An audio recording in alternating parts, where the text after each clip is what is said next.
নান্দাইলে ৯ বছরের শিশুকে বলাৎকার, বিচার চাওয়ায় পরিবারকে হুমকি।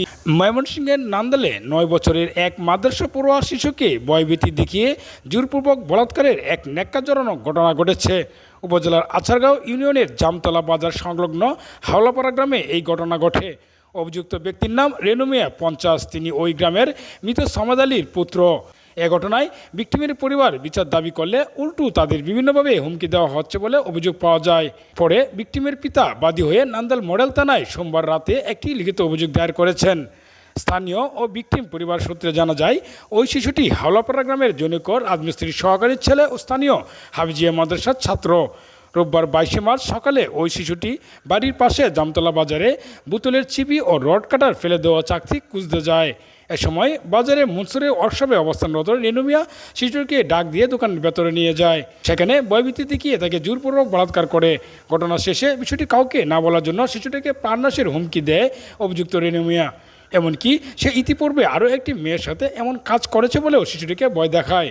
ঘটনাটি জানাজানি হলে সোমবার সকালে জামতলা বাজারে স্থানীয়ভাবে একটি সালিশি বসে।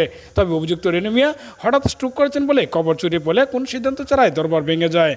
ভুক্তভোগী শিশুটির বাবা মা কান্নায় ভেঙে পড়ে বলেন, আমরা গরিব মানুষ বলে কি বিচার পাবো না? আমরা অবুঝ ছেলের সাথে যে অন্যায় হয়েছে তার সুষ্ঠু বিচার চাই। আমরা ঘটনাটি স্থানীয় গণমান্যের ব্যক্তিদেরকে জানিয়েছি, কিন্তু এখন আমাদের উল্টো ভয় দেখানো হচ্ছে। ওয়ার্কশপের মালিক মনসুর ঘটনার সত্যতা নিশ্চিত করে জানান, শনিবার রাতে রেনু মিয়া তার দোকানেই ছিল। পরদিন দুপুরে তিনি এই ন্যাক্কারজনক ঘটনার কথা শুনতে পান। এদিকে অভিযুক্ত রেনু মিয়ার বাড়িতে গিয়ে তাকে পাওয়া যায়নি। তার ভাই দুলাল মিয়া বলেন, রেনু বর্তমানে হাসপাতালে ভর্তি। বিষয়টি মীমাংসার জন্য মেম্বার সহ সবাইকে অনুরোধ করেছি।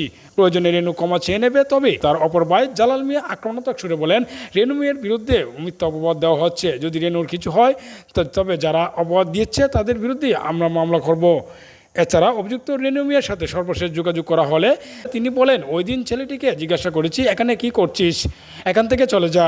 অথচ একটি কুচক্রী মহল আমার বিরুদ্ধে মিথ্যা অপবাদ দিয়ে যাচ্ছে এবং সমাজে আমার মান সম্মান ক্ষুণ্ণ করছে। আমি এর নিন্দা জানাই। নান্দাইল মডেল থানার ওসি তদন্ত মুজাহিদুল ইসলাম বলেন, সোমবার রাতে ভিকটিমের অভিভাবক একটি লিখিত অভিযোগ দায়ের করেছেন।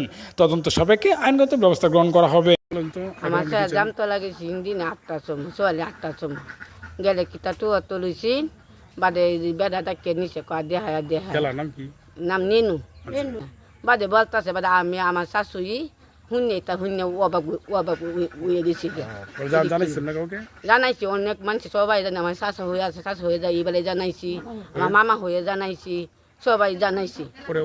কি বলে ওরা জিগাইছে, এই লোকটা যায় আমার মামা হয়ে জিগাইছে, তে আমার নাতি করতাম কহ আমি করছি, তে জিগাইছে অঙ্গা ইবা করছি গাজা কষা জবা ডাকছে, জবা মাদের আইছে না, নিচা গা ফেসাই টোপ করছে, মৌসি না কোনো নিচা গা শক্ত বিশ্বাস চাই। খারাপ কাম আছে। আগে তো আমরা ফুল করতো, সারিয়া দিছি, সারিয়া যখন এই কাম করে আমি রাজমিস্ত্রি কামারি, আমি বিশ্বাস চাই।